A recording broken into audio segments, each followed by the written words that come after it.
So this is our algae range. We have two products in here. We have the Algae Ruta and the Algae Folia. Let's start with Algae Ruta.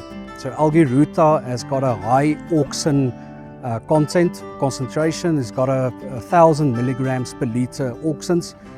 Auxins is important for your root development, and roots is important for your mobility of your crop under the soil, so your crop will be able to reach more nutrients, oxygen and water. Some of the benefits of the auxins is it will greatly increase your germination rate. You can apply it as a seed dressing, or you can apply it in furrow at planting, just to ensure that early onset of root flush to get better roots and a stronger plant.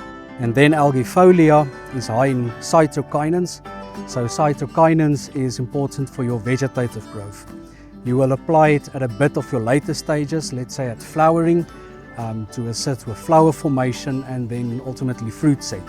Algae Folia contains 1,000 milligrams per liter cytokinins, and both of the products come in a small 1 liter package, and you can apply up to 20 hectares with 1 liter. There's also some transport benefits because you can transport the cytokinin or the auxin content of a 20 liter drum in a 1 liter bottle, which can be a bit more cost effective.